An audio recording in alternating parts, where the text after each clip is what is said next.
Are you a Harry Potter fan looking for a new way to appreciate the series? Do you love delving into the characters, plot, and themes of your favorite stories? Then Muggle Snuggle, brought to you by Hustle Studios, is the podcast for you. Each week, we explore a different aspect of the Harry Potter series in a deep and meaningful way. But here's the catch, we do it in the most boring way possible. That's right, Muggle Snuggle is the ultimate Harry Potter snooze fest. So grab your wand, find a comfy spot, and get ready to snuggle up with us as we dive into the magical world of Hogwarts. Whether you're a diehard Harry Potter fan or just looking for a new way to enjoy the series, Muggle Snuggle has something for everyone. So join us and get ready to snuggle up with your favorite Muggles as we explore the wizarding world of Harry Potter. Don't miss an episode. Subscribe to Muggle Snuggle, brought to you by Hustle Studios, today.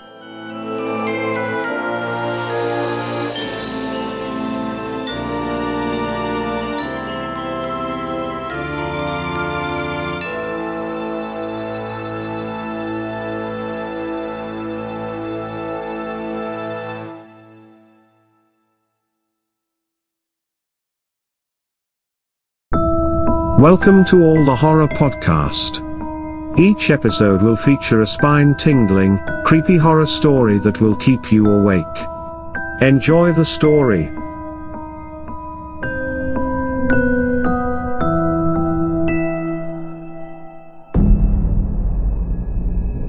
When Robert A. Bradley, a Denver physician, went downstairs one morning in his historic brick country home, he had no idea that the experience would change his life forever. Dr. Bradley often enjoyed an early morning smoke before the rest of his family awakened. Taking a cigar from its box, he ambled into the drawing room to use a lighter kept on a heavy, marble-top table. As he reached for the lighter, his hand closed in the empty air. The lighter had risen and was floating away. After it had traveled about a foot, it returned to the table and fell silently on its side. The astonished doctor examined the lighter. Surely one of his 3 sons had played a practical joke on him. But how? There were no wires attached or any other visible means of propulsion. Dr. Bradley experimented with the lighter by pushing it over, and each time it hit the table with a loud clank. That was the first of a series of unexplained incidents that would soon be witnessed by every member of the family. They all went shopping one Saturday and returned to find the reception hall of their home in shambles. A wrought iron trellis had been wrenched from a stone planter, and the plants themselves uprooted and thrown around the room. The carpeting, covered with dirt, resembled a rototilled garden. Oddly, there was no evidence that the house had been broken into. That night, after the children were in bed, Dr. Bradley, his wife, Dorothy, and Seedwalt Palaski, a foreign languages professor who was staying with them, were watching television. The only illumination came from the television set and a light in the adjoining entry hall. Suddenly, Mrs. Bradley thought she saw movement out of the corner of her eye. Turning toward the plant beside her, she noticed one leaf moving up and down. The windows and doors were all shut and there were no drafts. As she watched closely, she saw that no other leaf moved. She said nothing. A moment later, the house shook with a terrifying noise. Professor Palaski leaped to his feet and ran. The Bradleys followed. They searched the entire house, but could find no cause. It had been an incredible day that left the family exhausted yet sleepless, tossing and turning while trying to figure out what had happened. The Bradleys were determined to find the answers. They combed libraries for books on psychic phenomena, to which they devoted every spare moment in reading, joined study groups where they met persons who had witnessed similar unexplained incidents, participated in discussion groups on the paranormal, attended lectures and seances with a variety of mediums. The Bradmar haunting began as a case of serendipity. A realtor, knowing of Dr. Bradley's interest in architecturally distinctive houses, telephoned him one spring morning in the 1960s to say that a splendid old English Tudor country home was available. In fact, it had been on the market for some time because of its condition. The previous owner, a woman who had been bedridden for 7 years, had been unable to maintain it, and recently vandals had wreaked havoc upon it. Would the Bradleys like to see it anyway? They would. They saw and they bought. Dr. Bradley loved the beautiful stained glass windows, the rich blue slate roof with its many tall chimneys and gables, and the walls of handmade bricks. The manor house, which they would call Bradmar, was framed by ancient cottonwood trees set on 4 acres of lawn. It was the perfect place for a growing family.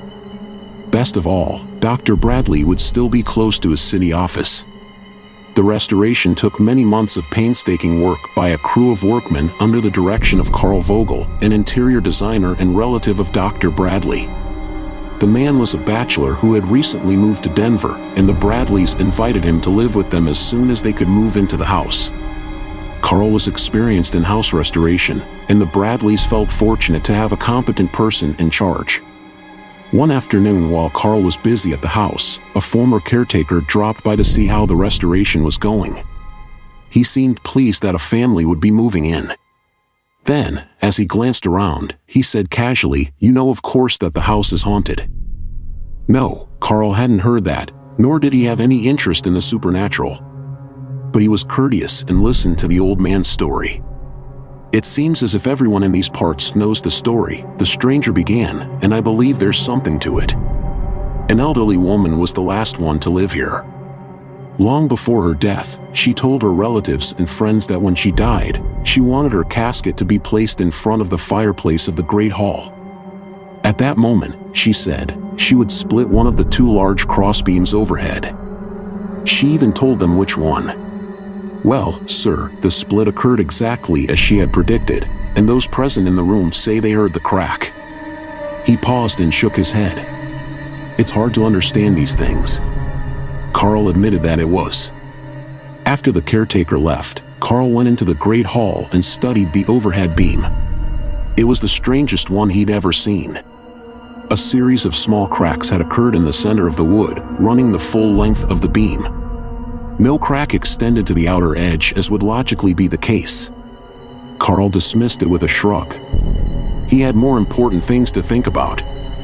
When fall arrived, the restoration was still unfinished. Mrs. Bradley went to enroll her sons in their new school, but was told that the children had to be sleeping in the house before they could be admitted. The Bradleys considered how this might be done while the boys jumped with glee at the thought of living in the woods in an unfinished house. It might be the greatest adventure of their lives. Dr. Bradley suggested that he and Carl take turns spending nights at Bradmar with the boys. Carl's turn came first. When he met the Bradleys the next morning, his face was ashen. He asked if either one of them had been to the house at any time during the night. "Of course not," said Dr. Bradley. "Why do you ask?" Carl straddled a sawhorse and told his story. He and the boys had slept in one room because the floors in all the other rooms of the house were being sanded. After the boys had gone to sleep, Carl sat on the edge of his bed, smoking a last cigarette. Suddenly, he heard the back door slam.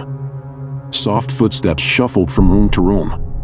The sound changed as the footsteps reached the marble floor of the hall. Carl waited for someone to call him. No one did. After several moments, he heard the footsteps retreating to the back of the house. The back door opened and slammed shut. Carl went to the window to see who was leaving. No one was in sight. And the only entrance to the property was a single driveway, half a mile in length. Carl doubted that anyone could have come into the house, but he couldn't doubt the reality of what he'd heard. A week later, while Carl was staying with the boys, he again heard the back door open and slam shut. The same sound of soft footsteps shuffled through the main floor rooms. This time Carl was determined to catch the intruder. When the footsteps reached the Great Hall, Carl stepped onto the balcony that overlooks it. The hall was flooded by the light of a full moon. But no one was there. Carl gripped the handrail of the balcony and shouted the name of the former owner. "Is that you down there?" The footsteps stopped. "I'm trying to restore your beautiful home," he yelled, "and if you don't like what I'm doing, speak up now." Carl said later that he did not know what he would have done had there been a response. He stood frozen to the spot until the footsteps grew faint and the back door slammed shut. From that moment on, he was a believer in the paranormal. On one occasion, the Bradleys invited Dorothy's mother to visit them. The elderly woman woke up in the middle of the night, hearing footsteps coming down the hall. She assumed it was her daughter coming to check on her to be sure she was covered. Although it was summer, the night was cool. The woman heard the bedroom door open and close and footsteps approaching the bed. Moonlight streamed through the window, but she couldn't see anyone. Then the footsteps moved to the dresser, and someone or something pulled the drawers open as if looking for something. After the drawers were pushed in, the rocking chair began to creak. She learned in the morning that her daughter had not been in the room. Dr. Bradley has a theory that both small children and elderly persons who have arteriosclerosis of the brain can tap into the subconscious level without dependence upon hypnosis or alteration of consciousness through meditation. As a test, he grouped his mother-in-law's great-grandchildren around her at a table. "Boy, did that table ever tip," said the doctor. All sorts of spiritual communications resulted, including the name of his mother-in-law's lover of many years ago, much to her embarrassment. Electrical problems are inherent in haunted houses, and Bradmore was no exception. The lights went on and off by themselves. Later, the Bradleys would learn that the builder of the house had never gotten along with his wife. They argued constantly. She kept the heavy drapes closed and all the lights off. He stumbled into the furniture and turned the lights on. Was the couple still in the house? Dr. Bradley felt that they might be, that their spirits had come back to find out whether the new family was restoring or altering the place. He felt they were probably delighted to witness a restoration. Yet the erratic behavior of the lights continued. It became so annoying that an electrician was called in to inspect the wiring. He said it would all have to be replaced. One day Mrs. Bradley was standing in the center of her room when a bare yellow bulb overhead came on. "Who turned on that hideous light?" she called, then realized there was no one else in the room. She walked over to the wall switch and found it in on position. She snapped it off and called Tom, the electrician, who was working elsewhere in the house. When she explained what had happened, Tom said, "That's not possible." "Of course, it's not," said Mrs. Bradley, "but it happened." Tom shrugged his shoulders and returned to his work. After the wiring job had been completed, the Bradleys invited friends over one evening to show them around the house. In one wing, not a single bulb would light. The next day, Tom spent all morning trying to find the source of the problem. Finally, in desperation, he yanked a piece of wiring out of a conduit. The wires that he had painstakingly braided were now unbraided and the conduit disconnected. Another day, Professor Palaski was up on a stepladder using an electric hand sander to sand some woodwork. Mrs. Bradley was working nearby. Suddenly, she heard a scream and a crash. She found the professor sitting on the floor and holding his head. "Someone hit me," he yelled. "That's impossible, Seek," said Mrs. Bradley. "There's only the two of us here." He groaned. "I know. Am I bleeding?" He wasn't, but there was a small red area on his forehead. He said that the minute he was hit, the sander stopped. A short circuit would have burned his hand, not his head. Mrs. Bradley took the sander downstairs to Tom and asked him to check it. He took off the casing, turned it over, and it worked. When he put the casing back on, the sander did not work. He repeated this routine several times with the same results. The sander simply refused to work with its casing on, and, in this inoperable condition, it was returned to the rental store. The family soon noticed that there was a significance to some of these electrical problems. Lamps that turned themselves on usually presaged bad news, but always with a favorable outcome.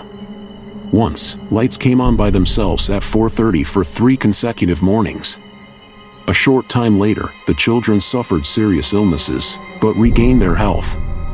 A light that went on in the afternoon gave 24-hour warning of an injury to Professor Palaski's father. Again, a bedroom lamp lit in the daytime, and 4 hours later the water pump failed. Another day, the huge brass chandelier that hung from the ceiling of the Great Hall began swinging. Within 2 hours, a message arrived that a relative with a severe illness had been hospitalized.